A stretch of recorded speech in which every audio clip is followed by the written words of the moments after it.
अस्सलाम वालेकुम dear students. आज के इस लेक्चर में हम होमोमॉर्फिज्म को कंटिन्यू करेंगे। तो पिछले लेक्चर में हमने होमोमॉर्फिज्म की डेफिनेशन और उसके एग्जांपल की थी। तो इस लेक्चर में हम होमोमॉर्फिज्म फाइंड करेंगे ऑल यानी ring homomorphism from set of integer to Z15। तो ये तमाम रिंग होमोमॉर्फिज्म फाइंड करने के लिए हमें इस लेमा की ज़रूरत है। तो इस लेमा की मदद से हम Z से Z15 में तमाम रिंग होमोमॉर्फिज्म कंप्यूट कर सकते हैं। तो पहले हम इस लेमा को अंडरस्टैंड करते हैं कि ये लेमा क्या एक्सप्लेन कर रहा है। तो ये लेमा हमें ये बताता है कि अगर एक मैप जो है फाइव मैप कहाँ से कहाँ में अगर एक मैंने एक फाइव मैप डिफाइन की है Z से ZN में, तो वो मैप किस तरह डिफाइन है कि एलिमेंट Z में से लेगा तो उसका आंसर क्या आएगा, A टाइम्स X आएगा, यानी वो A से मल्टीप्लाई करेगा। ये वाला A एलिमेंट हम कहाँ से कंसिडर करेंगे, ये वाला A एलिमेंट हम ZN से कंसिडर करेंगे। तो ये रिंग होमोमॉर्फिज्म तभी होगा इफ एंड ओनली कि ये जो A है इस खास कंडीशन को सेटिस्फाई करे। वो कंडीशन क्या है कि A स्क्वायर जो है वो कॉन्ग्रुएंट आना चाहिए A के। तो इसका मतलब क्या है कि जब मैं A स्क्वायर कंप्यूट करूं और N से डिवाइड करूं तो रिमाइंडर A आना चाहिए। ठीक है, एक ये बात, यानी A स्क्वायर को जब हम N से डिवाइड करें, ठीक है, यहाँ कोई क्वेश्चन आ जाएगा और N क्यू हो जाएगा और रिमाइंडर जो है वो हमारे पास क्या आना चाहिए, A आना चाहिए। या फिर दूसरे लफ्जों में N जो है वो पूरा पूरा डिवाइड करे इनके डिफरेंस को, यानी A स्क्वायर माइनस A को पूरा पूरा डिवाइड करे। तो जो A इस कंडीशन को सेटिस्फाई करेंगे उन A के लिए ये जो मैपिंग डिफाइन होगी ये हमें रिंग होमोमॉर्फिज्म देगी। तो रिंग होमोमॉर्फिज्म की डेफिनेशन रिकॉल कर लेते हैं। इसकी दो कंडीशंस होती हैं, पहले ये वाली और दूसरी ये वाली। तो अगर एक मैं फाइव मैप लूँ रिंग R से S में, तो इसको ये दो कंडीशन सेटिस्फाई करनी चाहिए, यानी five of A plus B equal आना चाहिए five of A plus five of B, और फाइव ऑफ A भी इक्वल आना चाहिए five of A multiply five of B। तो ये पिछले लेक्चर में मैं एक्सप्लेन कर चुका हूँ कि हमें ये ख्याल रखना होता है कि ये जो पहली एडिशन है ये वाली एडिशन हमारी R में से होगी और जो सेकेंड कंडीशन है वो S में से होगी, और यहाँ जो मल्टीप्लीकेशन है वो इस रिंग R के मुताबिक होगी, और यहाँ वाली जो मल्टीप्लीकेशन है ये वाली, तो ये हमारी S के मुताबिक होगी। तो जब हम कैलकुलेशन करनी होती है, इस केस में हमारा सेट ऑफ इंटीजर है, तो जो इस केस में जो हमारी एडिशन इधर होगी और मल्टीप्लिकेशन होगी, जो सेट ऑफ इंटीजर में आम एडिशन और मल्टीप्लिकेशन है वही होगी। और जब हम राइट साइड वाले पोर्शन को सॉल्व करेंगे दोनों केसेस में, तो उस वक्त हमारी जो मल्टीप्लिकेशन और एडिशन है वो ZN के लिहाज से यानी मॉड N के लिहाज से होगी। हम इस सारे लेमा को और इस कंडीशन को हम अंडरस्टैंड करते हैं इस एग्जांपल को सॉल्व करके। तो एग्जांपल हमारे पास क्या है कि हमने तमाम फाइव फाइंड करने हैं फ्रॉम Z टू Z15 जो क्या बनाते हो, रिंग होमोमॉर्फिज्म बनाते हो। ओके, तो पहले मैंने एज फाइंड करने हैं कि किन एज के लिए हमारे पास ये रिंग होमोमॉर्फिज्म बनेगी।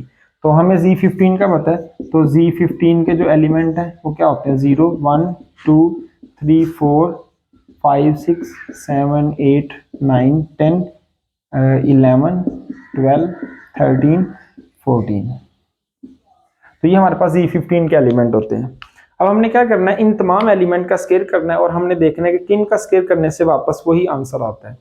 तो यहाँ से मेरे पास ये A की चॉइसेस होंगी, यानी ये सारे मेरे पॉसिबल A होंगे। तो मैं 0 का स्केयर करूंगा तो आंसर 0 आएगा, किसमें, मॉड 15 में, क्योंकि यहाँ पे n की वैल्यू जो है वो किसके इक्वल है, 15 के इक्वल है। तो 1 का स्केयर करेंगे तो 1 के इक्वल आएगा, तो इन दोनों के लिए कंडीशन सेटिस्फाई होगी। तो ये मॉड 15 में हमने देखना है, तो इन दोनों के लिए कंडीशन ट्रू होगी। अब मैं 2 का स्केयर करूंगा वो 4 आ जाएगा, यानी वो वापस यहाँ पे कॉन्ग्रुएंट लिखना ज़्यादा बेहतर है, तो ये कॉन्ग्रुएंट नहीं आया 2 के। और इस तरह 3 का स्केयर करेंगे वो 9 के कॉन्ग्रुएंट आएगा और वो भी 3 के कॉन्ग्रुएंट नहीं आया, तो यहाँ पे मॉड 15 हर जगह पे अप्लाई हो रहा है।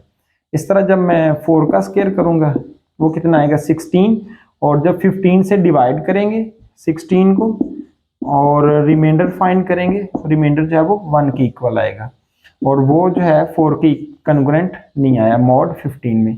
इसी तरह 5 का स्केयर करेंगे तो 5 का स्केयर 25, और जब 15 से डिवाइड करेंगे रिमाइंडर लिखेंगे तो हमारे पास रिमाइंडर जो है वो 10 आ जाएगा, वो भी 5 के कॉन्ग्रुएंट नहीं आया। और इस तरह हम 6 का स्केयर करेंगे तो वो कितना आता है, 36 आता है, और जब 15 से डिवाइड करेंगे तो हमारे पास रिमाइंडर जो है वो कितना आ जाएगा, 6 आ जाएगा। ठीक है, 36 को 15 से डिवाइड किया तो रिमाइंडर 6 आ गया, तो मैंने 6 लिख लिया। और ये किस में हमने कंप्यूट किया है, मॉड 15 में कंप्यूट किया है। तो देखें इस वाले के लिए भी हमारे लिए कंडीशन ट्रू होगी, इस वाले के लिए भी कंडीशन ट्रू होगी है, और इस वाले के लिए भी कंडीशन क्या होगी, ट्रू होगी, यानी स्केयर करने से वापस वही एलिमेंट आ रहा है। तो ये हमारे पॉसिबल ये होंगे जो हम क्या डिफाइन करेंगे, रिंग होमोमॉर्फिज्म डिफाइन करेंगे। अब हम इसको मजीद कंटिन्यू इसी तरह कर सकते हैं, 7 का स्केयर करेंगे तो वो मेरे पास 49 आएगा, और 15 से डिवाइड करेंगे तो ये मेरे पास 45 में से 4 बचेगा, और ये भी वापस वही नहीं आया, तो ये वाला भी निकल जाएगा। इसी तरह 8 का स्केयर करेंगे 64, और 15 से डिवाइड करेंगे तो 4 आएगा, और 9 का स्केयर करेंगे वो आएगा, 9 का स्केयर करेंगे तो 81, और 15 से डिवाइड करेंगे तो 75 प्लस 6, तो ये 6 आ जाएगा। तो ये सारा किस में हम करें, मोड 15 में। तो ये जो है वापस 7 नहीं आया, तो ये वाला भी नहीं होगा, ये वाला भी नहीं होगा, ये वाला भी नहीं होगा। 10 का स्केयर करेंगे तो वो आएगा 100, और जब हम 15 से डिवाइड करेंगे तो रिमाइंडर जो है वो क्या आ जाएगा, 10 आ जाएगा मॉड 15 में। तो ये वाला भी हमारा ए होगा, यानी ये भी रिंग होमोमॉर्फिज्म डिफाइन करेगा। इसी तरह 11 का स्केयर करेंगे 121, और जब 15 से डिवाइड करेंगे तो इसको हम जब 15 से डिवाइड करेंगे तो हमारे पास जो है कितना आएगा, 12, तो ये 1 आएगा। तो इसका मतलब है कि इसका आंसर जो है वो 1 के इक्वल आता है मॉड 15 में। ओके, तो ये वाला भी नहीं कैंडिडेट होगा। और इसी तरह अगर हम 12 का स्केयर करें तो 144 आता है, और 144 को अगर हम 15 से डिवाइड करें तो यहाँ हम क्या करते हैं, हम 9 से मल्टीप्लाई कर लेते हैं, तो मेरे पास कितना आता है, अच्छा ये 9 आ गया, और ये ठीक है। तो ये कॉन्ग्रुएंट किसके है, 9 के। तो ये वाला भी नहीं होगा क्योंकि ये 12 वापस नहीं आया। इसी तरह 13 का स्केयर करेंगे 169 आएगा, और जब 169 को डिवाइड करेंगे 15 से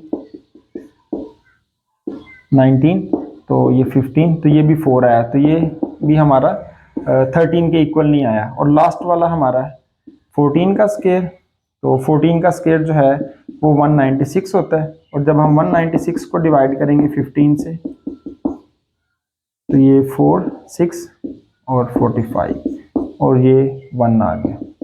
इसका मतलब है कि ये वाला भी कैंडिडेट नहीं होगा। तो हमारे पास जो आंसर बचे हैं, यानी 0 का स्केयर 0 वापस आया, 1 का स्केयर 1 आया, और इसी तरह 6 का स्केयर 6 आया, और 10 का स्केयर जो है वो 10 के इक्वल आया। तो इसका मतलब है कि जो हमारे एज कंप्यूट हुए, यानी ए की जो वैल्यूज हैं वो इक्वल होंगी 0 1, और उसके बाद 6, और उसके बाद जो वैल्यू है वो 10 आई है। तो ये हमारी ए होंगे। तो अब जो हमारे रिंग होमोमॉर्फिज्म होंगे वो कौन कौन से बनेंगे, तो जो अब हमारी रिंग होमोमॉर्फिज्म होंगी वो कौन कौन सी होंगी, यानी हम x को जब हम a की जगह 0 पुट करेंगे, ठीक है, तो a की जगह 0 पुट करेंगे तो 0 होमोमॉर्फिज्म, जब हम a की जगह 1 पुट करेंगे तो x आएगा, और जब हम a की जगह 6 पुट करेंगे तो 6x आ जाएगा, और इसी तरह जब हम a की जगह 10 पुट करेंगे तो वो क्या आ जाएगा, 10x आ जाएगा। तो हमारे पास जो पॉसिबल रिंग होमोमॉर्फिज्म है वो ये 4 होंगी। तो अगले लेक्चर में इनमें से कोई एक को कंसीडर करके तो शो करूंगा कि ये जो है ये वाकई ही रिंग होमोमॉर्फिज्म बनाती है। तो अगर आप लोगों को क्वेश्चन हो तो कमेंट सेक्शन में पूछ सकते हैं।